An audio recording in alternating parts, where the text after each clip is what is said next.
Hello, my name is Diego Ramirez. I'm here with Michael Gamboa. We're here to conduct the final critical assignment for KIN 557. We'll begin our assessments with the resting heart rate. We'll move on to resting blood pressure. We'll do the Jackson-Pollock 3-site body composition test using line caliper tool, and then we'll do hip to waist measurement as well.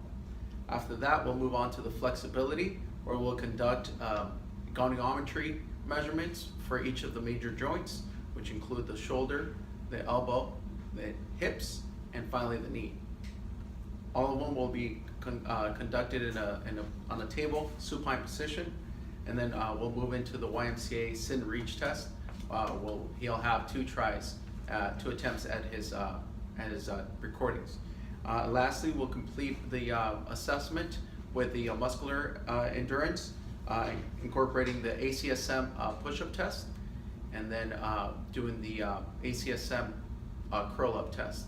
And then at the conclusion of that curl-up test, we'll go ahead and take his post heart rate and post blood pressure and record that in the data sheet provided.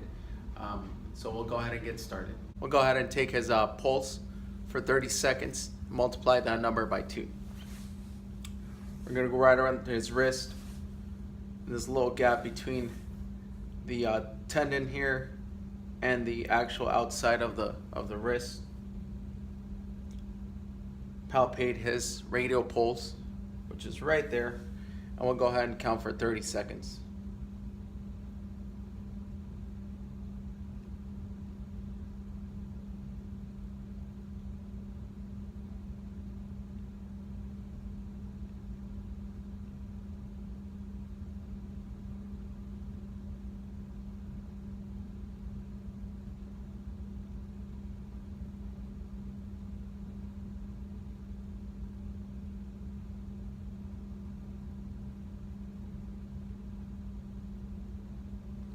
$28, so times 2, that would be 56. Blood pressure measurement that we'll be taking, we'll be placing our cuff right at the upper arm. So we'll go ahead and raise his sleeve, place this right around, ensure that it's aligned with our brachial artery. Snug, not tight. Right here, so I was able to palpate. Got a stethoscope to be able to listen to our measurement. And we have our sphygmomanometer. We'll go ahead and get going.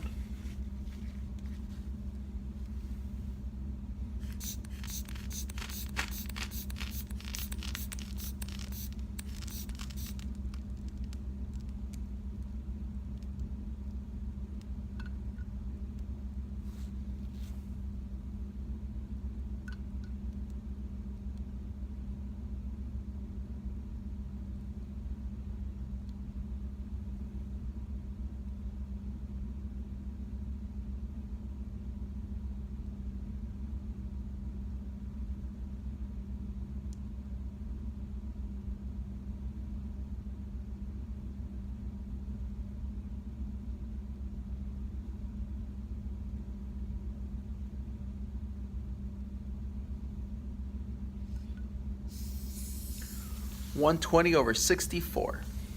Now we'll be taking body fat measurements here for Michael Gamboa. We'll be taking the chest, the abdomen, and finally the thigh measurement. So 3-site Jackson-Pollock formula will be used to determine his body composition. So 2.5,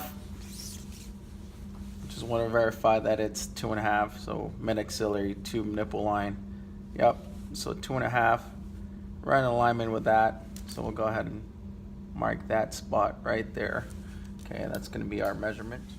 We'll go ahead and pinch. There it is, 1001, 1002, and we're looking at 15. The next one's going to be his abdomen and the umbilicus, about 1 inch over.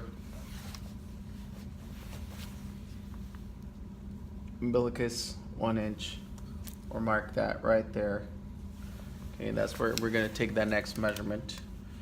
Okay, so what we'll do, we'll pinch right above it. 1001, 1002, and we're looking at 21. We're gonna go ahead and measure up his thigh measurement, body composition. So inguinal crease is right there. Okay, his knee. So we want to measure that.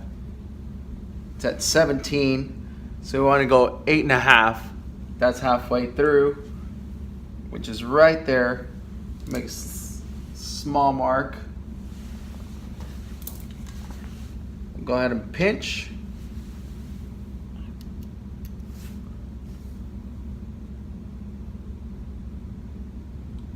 And he's at 21.5. The next one we'll be doing is the hip to waist ratio. So the first one, we're going to go ahead and take the waist measurements at his slimmest, narrowest width.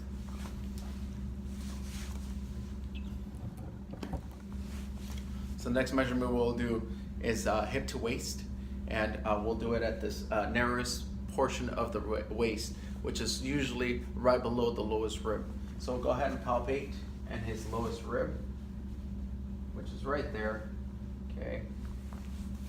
We'll go on the side here. Okay. Go ahead and palpate your lowest rib. Right there. Perfect. Okay. I'm going to bring it around. Go ahead and relax. We're at 38 inches. Okay. The next measurement will be his hips. So place your feet together. Take a step forward for me. Right there. Feet together. I'm going to take it to the widest part of his hips. So his widest part is right here. Okay. And then where his buttocks protrudes out the most. Okay. So we'll go ahead and rotate you, Michael. Place your feet together. Thank you. Again, widest part and where his glutes stick out the most.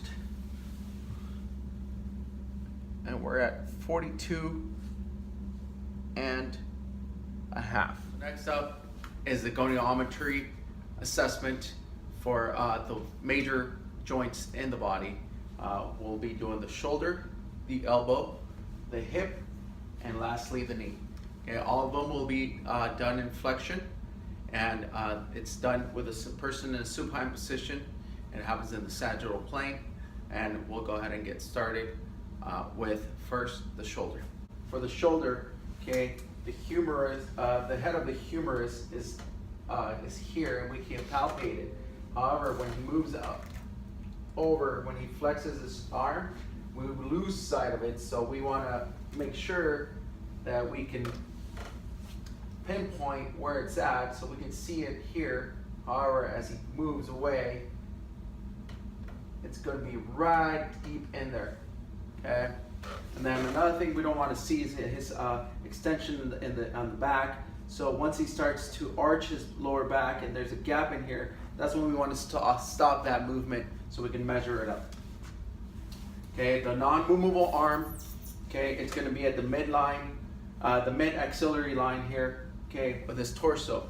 Okay, the movable arm is going to be in midline of the humerus. So I can bring your arm above you, Michael. So it's going to be in the midline here of the humerus. Okay, the head of the humerus is going to be the pivotal point. So we'll go ahead and get going. Head of the humerus right here. Let's go ahead and flex, Michael. It's going to be right in there. We want to stop him before he keeps compensating. So midline, mid-axillary line, that's where his non-movable arm will be. And then the movable arm will be at the midline of the humerus. So we have it here. He's at 135 degrees. The elbow, we'll go ahead and the pivotal point will be the lateral epicondyle here of the elbow. Okay, the non-movable arm will be aligned with the acromion process. And then the movable arm will be aligned with the radial styloid of the wrist. So we'll go ahead and make a fist, Michael. We'll go ahead and have him flex. Okay. Lateral epicondyle right here. The acromion process. And then the movable arm aligned with the radial styloid, which is right here.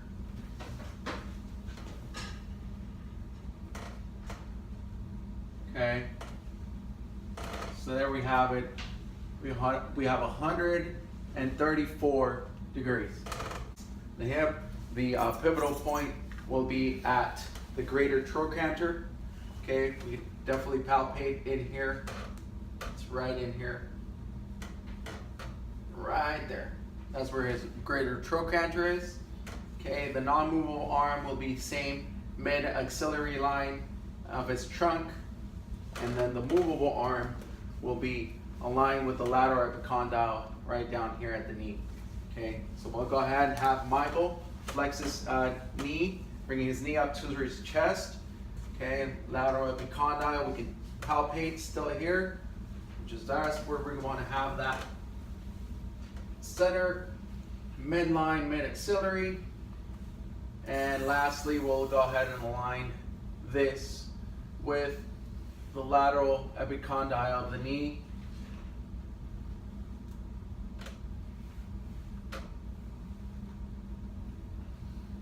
All right, so we'll go ahead. He has black shorts, so we'll remove it. He's at 96 degrees. Measurement here we'll do on the right hand side is going to be his knee flexion. So what we'll do is we'll have Michael, again, the non-movable arm will be aligned with the greater trochanter. The pivotal point will be his the lateral epicondyle of the knee here. And then lastly, we'll align the movable arm with the lateral malleolus, which is protruded out here in the ankle. So we'll go ahead and, Michael, bend your knee and bring your back of the heel as close to your hamstring as you can. Okay, so we'll palpate for the greater trochanter, which is right there. That's where the non-movable arm will be aligned with. The lateral epicondyle here, again, that's where the pivotal point will be at. And the movable arm will be aligned with the lateral malleolus, okay, which is right there. And he has 130 degrees of flexion. So the next thing we'll be doing is we'll be taking his sit and reach test. And so Michael, what I want you to do is I want you to go ahead and place your back of the heel against the pad there. Okay, keep your knees as straight as possible, not bend them. Okay, your hands are going to be overlapping. Okay, you're going to touch the pad and reach as far out as you can. Okay. And relax. Okay, so we'll go ahead and give 2 tries. Okay, and we'll report the measurements. This will be recorded in centimeters. So go ahead and place your hands overlapping. Hands and reach down. Do not bend your knees. Keep going. Hold it there. 1001, 1002. He's at 31. Okay. I'm gonna go ahead and give it another try. Ready? And go. Reach, reach, reach, reach, reach. 31. So the next test we'll be doing is the push-up test. And the way this test is done in a prone position, hands shoulder width apart, that's the most critical positioning of the arms. And then the feet are used as a pivotal point. Okay. Common faults that we see here is piking of the hips or sagging of the hips, as well as hyperextension or actually curling of the neck. And so we want to go ahead and proctor this test. Hands are going to be shoulder width apart, like I said, underneath your shoulders. Your feet are going to be the pivotal point. You engage your glutes, you engage your abs. You're going to bring your chin down to the ground, and push back up. You inhale on the way down, exhale on the consecutive side. You're gonna go ahead and perform as many push-ups as you can, okay, until you're fatigued or your form, it's actually not as where it should be, okay? So again, no piking, okay? So what I mean by piking, I don't want to see this as you're going down. I don't want to see sagging of the hips. Also, I want to go through a full range of motion, extend your elbows, okay? You don't want to go partial push-ups either, okay? You want to go all the way down, all the way up, okay? In order for each rep to count.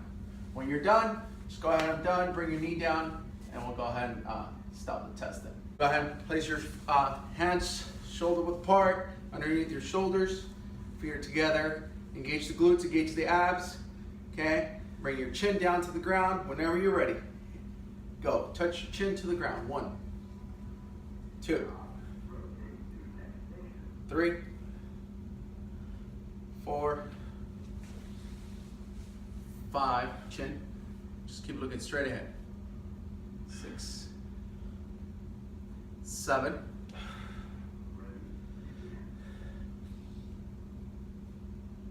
8,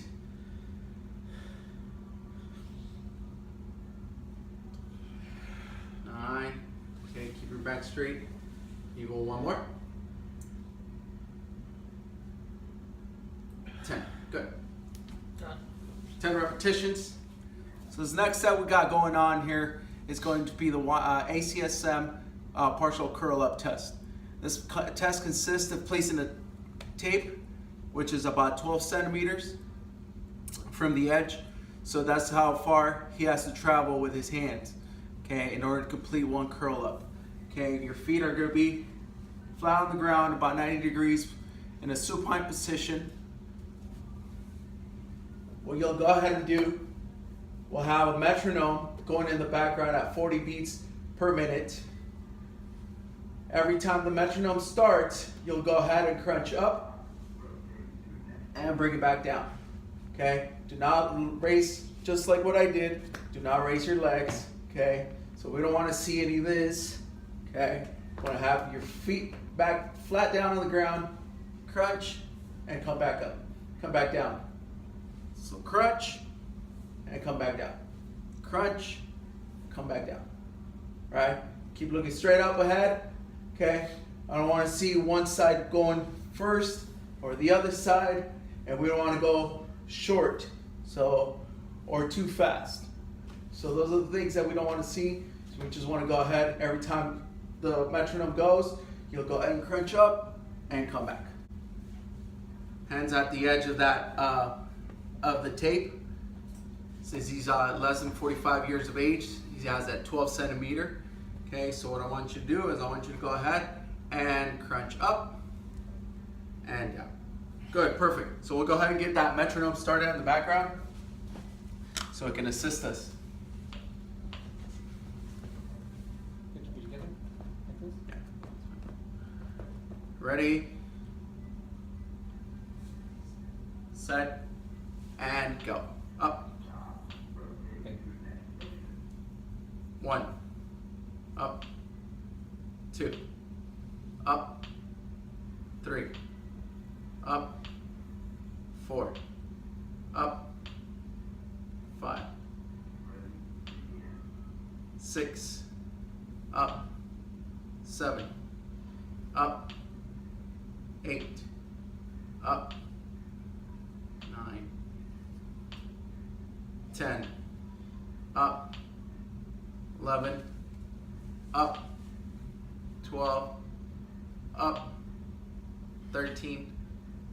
Up. 14. Up. 15. Up. 16. 17. Go up a little higher. 18. 19. Up.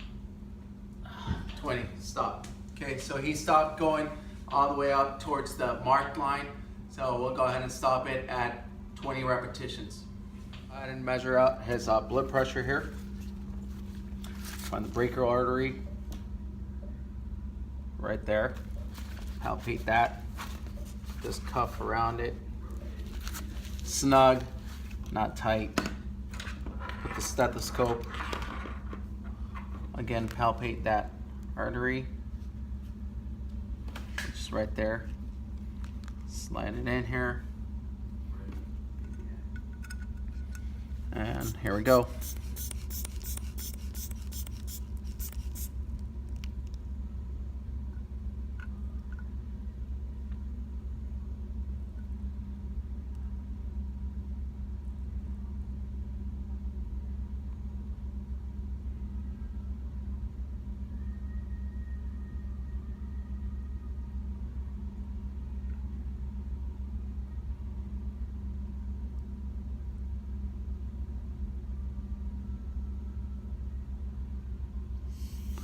(122/70).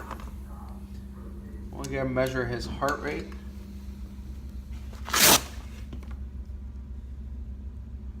(30 seconds).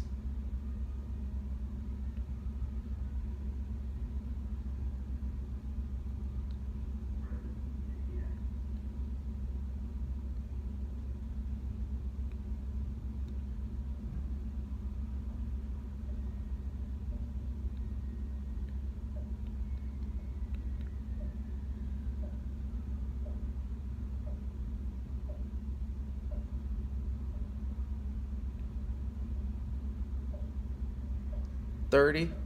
So he's at 60. So 30 beats times 2, that's 60 in 1 minute. This concludes the partial curl up test and the push up test. So this concludes the assessment for KIN 557. I'd like to thank Michael for his assistance throughout the semester and for assisting me with every single one of the assessments completed today. So thank you, and hope you enjoyed the assessment. Have a good day.